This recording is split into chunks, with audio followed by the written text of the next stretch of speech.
আসসালামু আলাইকুম ওয়া রাহমাতুল্লাহি ওয়া বারাকাতুহু। ইন্নাল হামদালিল্লাহ নাহমাদুহু ওয়া নাস্তাঈনুহু ওয়া নাস্তাগফিরুহ ওয়া নুসাল্লি ওয়া নুসাল্লিমু আলা রাসূলিহিল আমিন ওয়া আলা আলিহি ওয়া আসহাবিহি আজমাইন। আম্মা বা'দ। সম্মানিত দর্শক, আপনারা যারা পিস টিভি বাংলার দরসুস সুন্নাহ অনুষ্ঠানটি দেখছেন, সবাইকে আন্তরিক দোয়া ও স্বাগত জানিয়ে শুরু করছি আমাদের আজকের পর্ব। আমরা আলোচনা করছি সুন্নাতের আলোকে আত্মশুদ্ধি। আর এ প্রসঙ্গেই আমরা পর্যালোচনা করছিলাম রাসূলুল্লাহ সাল্লাল্লাহু আলাইহি সাল্লামের জন্য সালাত এবং সালাম পাঠ করা, বলা, এর গুরুত্ব এবং আত্মশুদ্ধির ক্ষেত্রে এর প্রভাব। সম্মানিত দর্শক, আত্মশুদ্ধির জন্য সহজ যে কর্মগুলো রয়েছে, যা আমাদের আল্লাহর নৈকট্যে দেয়, অন্তরকে পরিশুদ্ধ বিশুদ্ধ করে, আল্লাহ এবং তার রাসূল সাল্লাল্লাহু আলাইহি ওয়াসাল্লামের মহব্বতে আমাদের আত্মাকে উজ্জীবিত করে, কিন্তু আমাদের খুব বেশি কষ্ট হয় না। এই ধরনের প্রিয় ইবাদতগুলোর অন্যতম হলো সালাত এবং সালাম।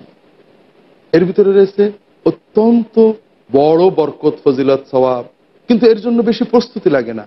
এর জন্য অজু করা প্রয়োজন নয়, জরুরি নয়। অর্থাৎ সালাত সালাম পড়ার জন্য অজু করা, কাপড় চোপড় সুন্দর করে পরা, সুন্দর হয়ে বসা বা দাঁড়ানো, অথবা কিছু মানুষ একত্রিত হওয়া, একটা অনুষ্ঠানে যাওয়া, এগুলো কোনোটারই কোনো গুরুত্ব নেই। বান্দা অজু অবস্থায় অজু ছাড়া, গোসল অবস্থায় গোসল ছাড়া, ভালো কাপড়ে অথবা সাধারণ কাপড়ে, কর্মরত অবস্থায়, চলা অবস্থায়, যে কোনো অবস্থায় যখন আল্লাহ রসুল সাল্লাল্লাহু আলাইহি সাল্লামের জন্য সালাত পালন করে, সালাম পালন করে, তখন অগণিত সওয়াব বরকত সে পায়। আল্লাহ রসুল সাল্লাল্লাহু আলাইহি সাল্লাম বিভিন্ন হাদিসে আমাদেরকে তা জানিয়েছে। এই বরকত ফজিলতের ভিতরে অনেক দিক রয়েছে। একটা দিক হলো আল্লাহ তাআলা আমাদের গুনাহ মাফ করেন, রহমত দান করেন, মর্যাদা বাড়িয়ে দেন, সওয়াব দিয়ে দেন। এর পাশাপাশি রয়েছে যে আল্লাহর ফেরেশতারা আমাদের জন্য দোয়া করতে থাকে। আরও রয়েছে রাসূলুল্লাহ সাল্লাল্লাহু আলাইহি ওয়াসাল্লামের কাছে আমাদের এই সালাত সালাম পৌঁছে দেওয়া হয়, তিনি এর উত্তর দেন। আরও রয়েছে এই সালাত এবং সালামের মাধ্যমে আমরা রাসূলুল্লাহ সাল্লাল্লাহু আলাইহি ওয়াসাল্লামের শাফাআত অর্জনের যোগ্যতা লাভ করি। সালাত পাঠের মাধ্যমে দোয়া কবুল হওয়ার বরকত লাভ করি, দোয়া কবুল হওয়ার আশা বেড়ে যায়, নিশ্চয়তা পাওয়া যায়। সালাত পাঠের মাধ্যমে আল্লাহ তাআলা আমাদের বিপদ আপদ কাটিয়ে দেন, দুনিয়া আখিরাতের প্রয়োজনগুলো মিটিয়ে দেন। এই সকল বিষয় বিভিন্ন হাদিসে বারবার রাসূলুল্লাহ সাল্লাল্লাহু আলাইহি ওয়াসাল্লাম আমাদেরকে জানিয়েছেন। এক হাদিসে রাসূলুল্লাহ সাল্লাল্লাহু আলাইহি ওয়াসাল্লাম বলছেন, আবু তালহা রাদিয়াল্লাহু তাআলা আনহু বলছেন, একদিন রাসূলুল্লাহ সাল্লাল্লাহু আলাইহি ওয়াসাল্লামকে খুব হাসি মুখে দেখা গেল। আমরা জিজ্ঞাসা করলাম, ইয়া রাসূলুল্লাহ, আপনাকে আজকে আনন্দিত দেখা যাচ্ছে, কারণটা কি? তিনি বললেন, আল্লাহ তাআলার একজন ফেরেশতা আমাকে জানিয়েছেন, আপনার কি ভালো লাগে না যে আপনার কোন উম্মত আমায় রদিকা আন্নাহু মা মিন আহাদিন মিন উম্মাতিকা ইসাল্লি আলাইহি ইল্লা সাল্লাল্লাহু আলাইহি আহসান ওয়া রাফা বি আশরা দারাজাতিন মাহা আনহু আশরা সাইয়্যাত। যদি আপনার কোন উম্মত আপনার উপরে একবার সালাত পড়ে, আল্লাহ তাআলা তার জন্য 10টা রহমত করবেন, 10টা পাপ মোচন করে দেবেন এবং তার 10টি মর্যাদা বাড়িয়ে দেবেন। অন্য হাদিসে আল্লাহ রসুল সাল্লাল্লাহু আলাইহি ওয়াসাল্লাম একই বিষয়ে আরো অনেক নির্দেশনা দিয়েছেন। বিভিন্ন সাহাবী থেকে এই বিষয়টা বিভিন্ন শব্দে বাক্যে বর্ণিত হয়েছে। আল্লাহ রসুল সাল্লাল্লাহু আলাইহি ওয়াসাল্লাম বললেন, মান সাল্লা আলাইহি সালাতান সাল্লাল্লাহু আলাইহি বিহা আশরা, যদি কেউ আমার উপর একবার সালাত পাঠ করে, তাহলে আল্লাহ তাআলা এর জন্য তাকে 10 বার সালাত প্রদান করেন। অন্য হাদিস আব্দুল্লাহ ইবনে ওমর রাদিয়াল্লাহু তাআলা বলছেন, ইযা সামি'তুমুল মুআযযিন ফাকুলু মিসলা মা ইয়াকুল সুম্মা সাল্লু আলাইয়া ফাইন্নাহু মান সাল্লা আলাইয়া সালাতান সাল্লাল্লাহু আলাইহি বিহা আশরা।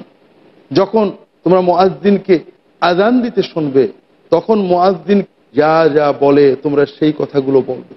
যখন আযান শেষ হয়ে যাবে, তখন তোমরা আমার উপরে সালাত পড়বে। কারণ যদি কেউ আযান শেষে বা যে কোনো সময় যদি কেউ আমার উপরে সালাত পাঠ করে, আল্লাহ তাআলা তাকে 10টি রহমত প্রদান করবে। দর্শক, তাহলে রাসূলুল্লাহ সাল্লাল্লাহু আলাইহি ওয়াসাল্লাম আমাদের শেখালেন আজানের পরেও সালাত পড়তে, কারণ আজানের পরে আমরা রাসূলুল্লাহ সাল্লাল্লাহু আলাইহি ওয়াসাল্লামের ওসিলার জন্য, মর্যাদার নৈকট্যের জন্য দোয়া করি এবং আমরা নিজেদের জন্যও দোয়া করব। আজান এবং ইকামতের মধ্যবর্তী সময়ের দোয়া আল্লাহ কবুল করেন, আর এজন্যই আজানের পরে রাসূলুল্লাহ সাল্লাল্লাহু আলাইহি ওয়াসাল্লামের সালাত পড়ব, এরপরে তার জন্য ওসিলার দোয়া করব, নৈকট্যের দোয়া করব, এরপরে আমাদের প্রয়োজনও চাইতে পারি। কারণ আমরা দোয়া প্রসঙ্গে দেখেছি আল্লাহ রাসূল সাল্লাল্লাহু আলাইহি ওয়াসাল্লাম বলছেন, আদ-দুআউ বাইনাল আযান ওয়াল ইকামাতি লা ইউরাদ্দু ফাদউ। আজান এবং ইকামতের মধ্যবর্তী সময়ের দোয়া ফেরত যায় না, কাজেই তো সে সময়ে তোমরা দোয়া করো, আর সবচেয়ে আগে তো রাসূলুল্লাহ সাল্লাল্লাহু আলাইহি ওয়াসাল্লামের জন্যই দোয়া করো। দর্শক, সালাতের মাধ্যমে আমরা আল্লাহ তাআলা রহমত, 10 গুণ রহমত, 10টা পুণ্য এবং 10টা গুনাহ মাফ ছাড়াও ফেরেশতাদের দোয়া পেতে থাকি। মান সাল্লা আলাইয়া সালাতান লা তাজালুল মালায়েকাতু ইউসাল্লি আলাইহি ফালিকসিরিল আবদু মিন আও ইউকিল। যখন কোনো ব্যক্তি আমার উপরে একবার সালাত বলে, রাসূলুল্লাহ সাল্লাল্লাহু আলাইহি ওয়াসাল্লাম বলছেন ফেরেশতারা তার জন্য দোয়া করতেই থাকে। কাজেই তোমরা অল্প করবে না বেশি করবে, এটা তোমাদের ব্যাপার। দর্শক, আমরা তো বেশিই করব। যে ইবাদত পালনের ভিতরে এত মর্যাদা, বরকত, অথচ আমাদের কোনো কষ্ট হচ্ছে না। আমরা যে কোনো অবস্থায় মুখে উচ্চারণ করে করে রাসূলুল্লাহ সাল্লাল্লাহু আলাইহি ওয়াসাল্লামের উপর সালাত পাঠ করতে পারি, বিশেষ করে রাসূলুল্লাহ সাল্লাল্লাহু আলাইহি ওয়াসাল্লামের শেখানো সুন্নাত শব্দ বাক্যগুলো দিয়ে করতে পারি, আর এই মহান মর্যাদা পেতে পারি। দর্শক, শুধু তাই নয়, ফেরেশতারা দোয়া করছেন এটাই নয়, আমরা আল্লাহ তাআলার কাছে এত মর্যাদা পাচ্ছি তাই নয়, আমাদের সালাত রাসূলুল্লাহ সাল্লাল্লাহু আলাইহি ওয়াসাল্লামের কাছে পৌঁছে দেওয়া হচ্ছে। আউস ইবনে আউস রাদিয়াল্লাহু তাআলা আনহু বলছেন, রাসূলুল্লাহ সাল্লাল্লাহু আলাইহি ওয়াসাল্লাম বলেছেন, ইন্না মিন আফদালি আইয়ামিকুম ইয়াউমুল জুমআহ ফাআকসিরু ফীহি মিনাস সালাতি আলাইয়া। তোমাদের সবচেয়ে ভালো দিনগুলোর অন্যতম হলো জুমার দিন, শুক্রবার। এই দিনে তোমরা আমার জন্য বেশি বেশি সালাত পড়বে। ফাইন্না সালাতাকুম মারুদাতুন আলাইয়া, তোমাদের সালাত আমার কাছে পেশ করা হবে। সাহাবীরা প্রশ্ন করলেন, ইয়া রাসূলুল্লাহ কাইফা তু'রাদু আলাইকা সালাতুনা ওয়া কাদ আরিমতা, আপনি তো আপনার ওফাতের মৃত্যুর পরে কবরে মাটিতে আপনার দেহ মিশে চলে যাবে, মাটিতে পরিণত হয়ে যাবেন, তাহলে কিভাবে আমাদের সালাত আপনার কাছে পেশ করা হবে? রাসূলুল্লাহ সাল্লাল্লাহু আলাইহি ওয়াসাল্লাম বললেন, ইন্নাল্লাহা হাররামা আলাল আরদ আন তা'কুলা আজসাদাল আম্বিয়া।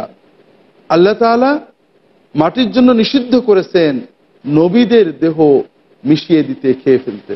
কাজেই আল্লাহ তাআলা আমাকে সংরক্ষণ করবেন, আমার কাছে তোমাদের সালাত পৌঁছে দেবেন। কত বরকতের কথা, মর্যাদার কথা আমরা সালাতের মাধ্যমে আল্লাহ তাআলার কাছে 10টা নেকি পাচ্ছি, 10টা রহমত পাচ্ছি, 10টা মর্যাদা বেড়ে যাচ্ছে। আমাদের জন্য ফেরেশতারা দোয়া করছেন, এর চেয়েও বড় মর্যাদা আমাদের সালাত স্বয়ং রাসূলুল্লাহ সাল্লাল্লাহু আলাইহি ওয়াসাল্লামের কাছে পৌঁছে দেওয়া হচ্ছে। অন্য হাদিসে রাসূলুল্লাহ সাল্লাল্লাহু আলাইহি ওয়াসাল্লাম বলেছেন, হাইতুমা কুনতুম ফাসাল্লু আলাইয়া ফাইন্না সালাতাকুম তাবলুগুনি। তোমরা যেখানেই থাকো আমার উপরে সালাত পড়ো, তোমাদের সালাত আমাদের কাছে পৌঁছে দেওয়া হবে। অন্য হাদিসে রাসূলুল্লাহ সাল্লাল্লাহু আলাইহি ওয়াসাল্লাম বলেছেন, লা তাত্তাখিযু কবরি ঈদান ওয়া লা তাত্তাখিযু বুয়ুতাকুম কুবুরা ওয়া হাইতুমা কুনতুম ফাসাল্লু আলাইয়া ফাইন্না সালাতাকুম তাবলুগুনি। তোমরা আমার কবরকে ঈদ বানিও না, অর্থাৎ সালাতের জন্য, সালামের জন্য কবরে আসতে হবে, দল ধরে আসতে হবে, কবরকে একটা আনুষ্ঠানিকতার কেন্দ্র করবে, এটা করো না। নিয়মিত সময় ধরে চলে আসবে, ঈদের মতো জাঁকজমক বানিয়ে ফেলবে, এরকম কিছু করো না, প্রয়োজন নেই। আল্লাহ তাআলা বিশ্ব নবীকে, বিশ্ব মানবতার জন্য তাকে পাঠিয়েছেন, তার জন্য সালাত দেওয়াকে সহজ করে দিয়েছেন। কাছে যাওয়ার প্রয়োজন নেই, বিশ্বের যেখানেই থাকো তোমরা সালাত পড়ো। তোমাদের বাড়িগুলোকে কবর বানিও না, অর্থাৎ বাড়িতে বসে ইবাদত করবে না, আমার সালাত সালাম পড়বে না, আমার কাছে এসে পড়তে হবে, এই চেতনায় ডুবে যেও না। বরং তোমরা যেখানেই থাকো আমার উপর সালাত পড়বে, তোমাদের সালাত আমার কাছে পৌঁছে যাবে। এর চেয়ে বড় আর কি হতে পারে? দর্শক, আমরা সালাত করব, সালাত পড়ব, আল্লাহ রাসূল সাল্লাল্লাহু আলাইহি ওয়াসাল্লাম পৌঁছে দেওয়া হবে, তিনি তার জবাব দেবেন, সালামেরও জবাব দেবেন, সালাম প্রসঙ্গে আমরা জানবো। দর্শক, এখানে আবারও আপনাদের মনে করিয়ে দিই, এই সালাত, এই ইবাদত সকল ইবাদতের মতোই রাসূলুল্লাহ সাল্লাল্লাহু আলাইহি ওয়াসাল্লাম সাহাবীদের পদ্ধতিতে পালন করতে হবে। তা না হলে শুধু এই ফজিলতের কথা শুনে আমরা মন গড়া পদ্ধতিতে পালন করলে সওয়াব তো পাবই না, বরং সুন্নতকে অবজ্ঞা করার জন্য পাপী হয়ে যাব। আল্লাহ আমাদের হেফাজত করুন। দর্শক, সালাতের আরো অনেক ফজিলত, মর্যাদা, বরকত রয়েছে। বিরতিতে যেতে হচ্ছে, বিরতির পরে সেগুলো আলোচনা করব। ততক্ষণ আমাদের সাথেই থাকুন।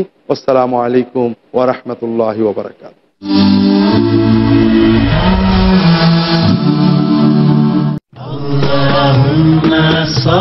নবীজি মুহাম্মদ সাল্লাল্লাহু আলাইহি ওয়াসাল্লামের মণিমুক্তা।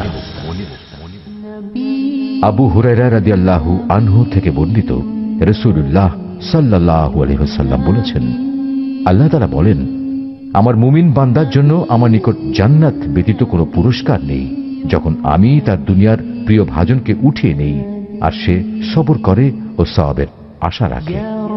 সহিহ বুখারী ৮ম খণ্ড, মন গলানো অধ্যায়, হাদিস সংখ্যা ৬৪২৪।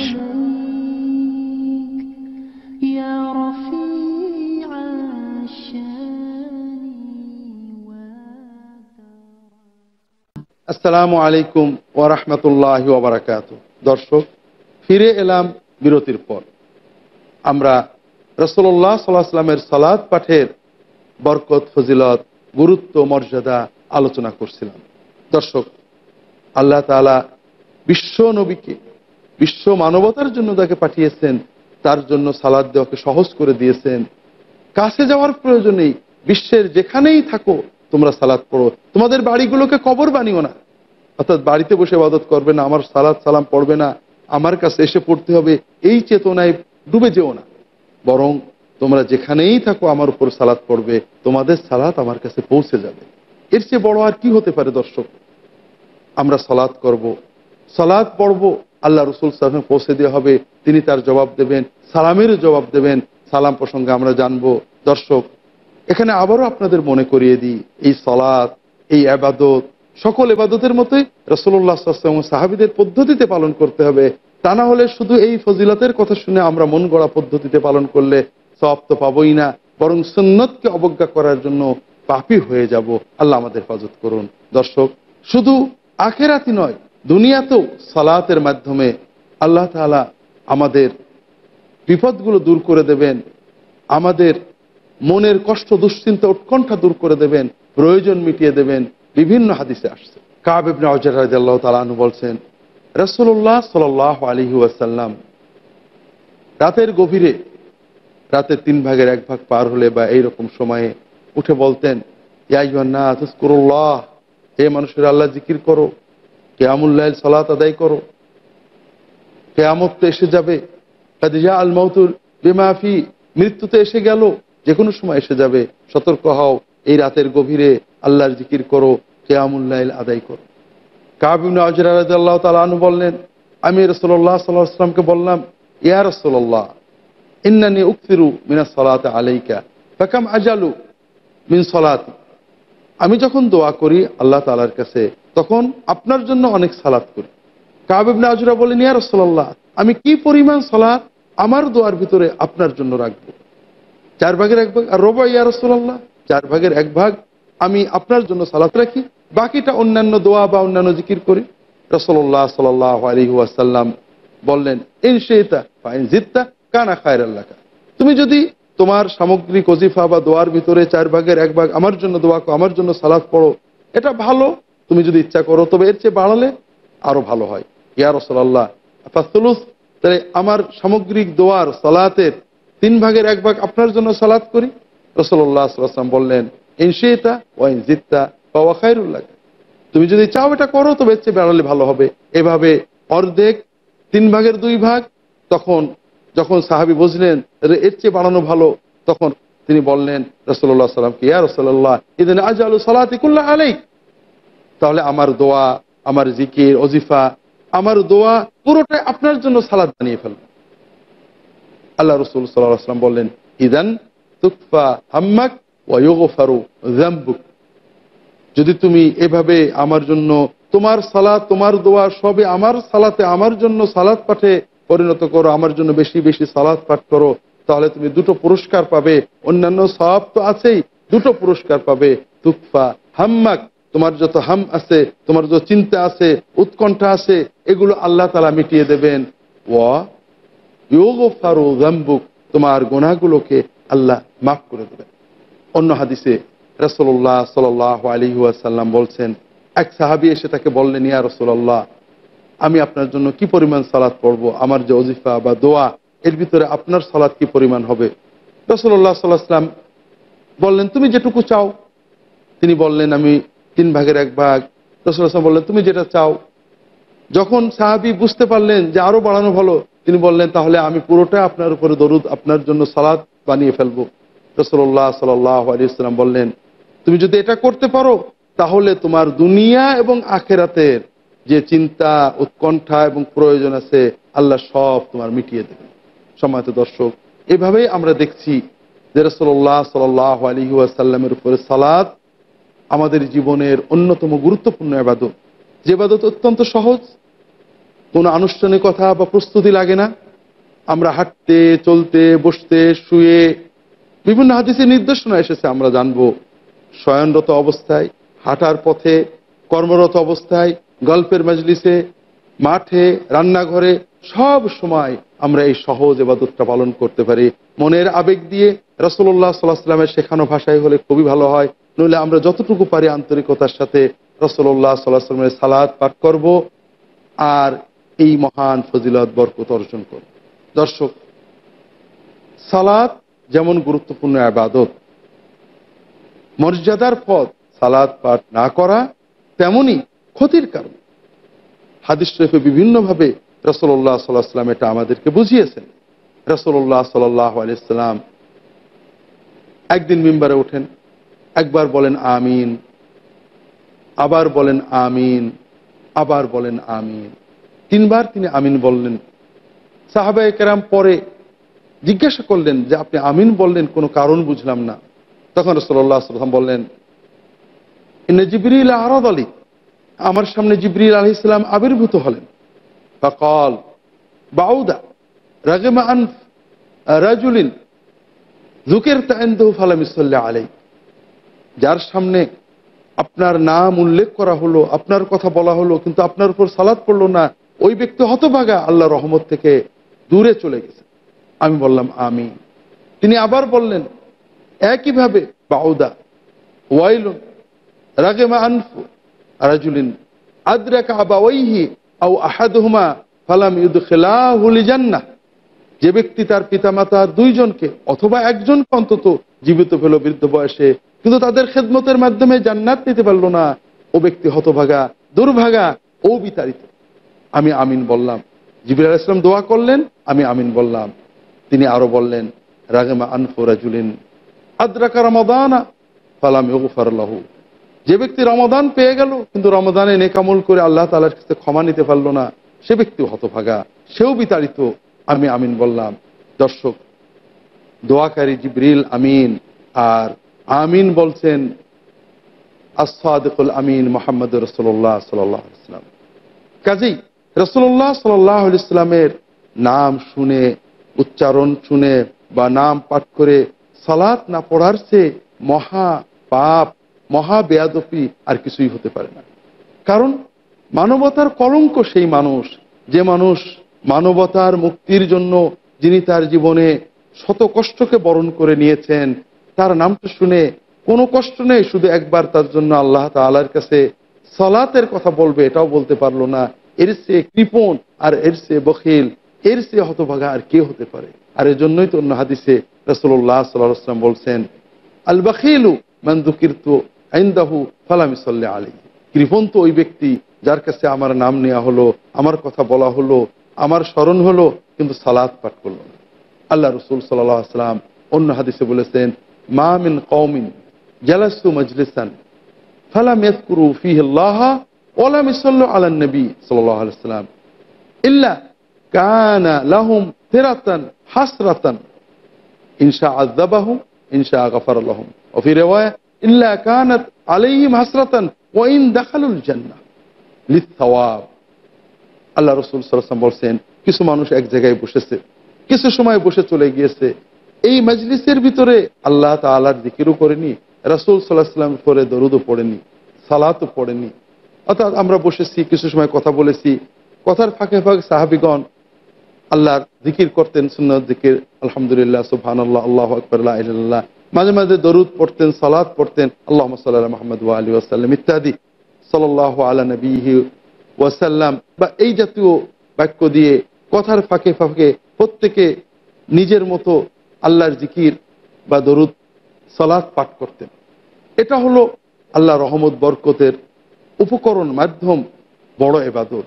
কিন্তু কিছু মুসলমান বসলো, গল্প করলো, দুনিয়া, রাজনীতি, সামাজিক, পারিবারিক অনেক গল্পগুজব হলো, কিন্তু তার ভিতরে আল্লাহ তাআলার কিছু জিকির হলো না, রাসূলুল্লাহ সাল্লাল্লাহু আলাইহি ওয়াসাল্লাম করে সালাত আদায় হলো না। এটা, এই মাজলিসটা তাদের জন্য কষ্টের কারণ হবে। আল্লাহ মাফ করতে পারেন, আল্লাহ শাস্তিও দিতে পারেন।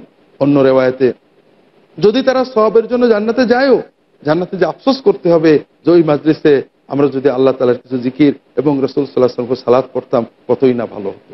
দর্শক, আমরা কত মাজলিস তো এভাবে নষ্ট করি, ঘন্টার পর ঘন্টা রাজনীতি নিয়ে, সমাজ নিয়ে, আবহাওয়া নিয়ে, বিশ্ব নিয়ে গল্পের সময় কাটিয়ে দিই, কিন্তু হয়তো 1 ঘন্টা চলে গেল, আল্লাহর কথা একবারও মনে হয়নি, রাসূলুল্লাহ সাল্লাল্লাহু আলাইহি ওয়াসাল্লামের কথা একবারও মনে হয়নি।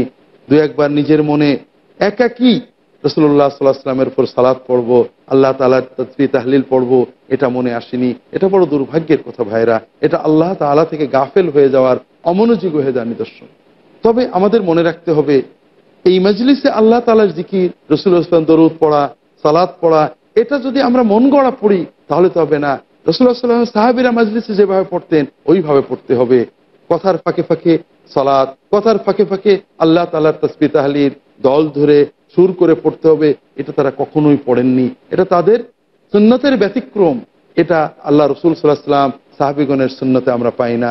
কাজেই যে কোনো মজলিসে, দ্বীনি মজলিসে, দুনিয়াবি মজলিসে, পারিবারিক মজলিসে, বন্ধুদের মজলিসে, যে কোনো বৈঠকে, যে কোনো আড্ডায় আমরা কথার ফাঁকে ফাঁকে মুমেন মাঝে মাঝে আল্লাহ তাআলার জিকির করবেন, মাঝে মাঝে রাসূলুল্লাহ সাল্লাল্লাহু আলাইহি ওয়াসাল্লাম দরুদ পড়বেন।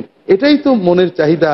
এর মাধ্যমে একদিকে যেমন আমরা আত্মাকে পরিশুদ্ধ করব, এই দুনিয়াবি গল্পের মাধ্যমে আত্মায় ময়লা জমা থেকে আত্মরক্ষা করব, কথার ফাঁকে গুনাহ হওয়ার যে প্রবণতা থাকে, যখনই আল্লাহর জিকির এবং সালাত আসবে গুনাহ থেকে সচেতন হয়ে যাব, আমরা সওয়াব, বরকত, কল্যাণ লাভ করব। সম্মানিত দর্শক, এ ব্যাপারে আরও হাদিস রয়েছে, আমরা এ পর্বে আর আলোচনা করতে পারছি না। আল্লাহ তাআলা তৌফিক দিলে পরবর্তী পর্বে আমরা বিষয়গুলো আলোচনার চেষ্টা করব। আল্লাহ তাআলা ততদিন আমাদের ভালো রাখুন, এ দোয়া করে শেষ করছি। সুবহানাকা আল্লাহুম্মা ওয়া বিহামদিকা, আশহাদু আল্লা ইলাহা ইল্লা আনতা, আস্তাগফিরুকা ওয়া আতুবু ইলাইক। ওয়াসসালামু আলাইকুম ওয়া রাহমাতুল্লাহি ওয়া বারাকাতুহু।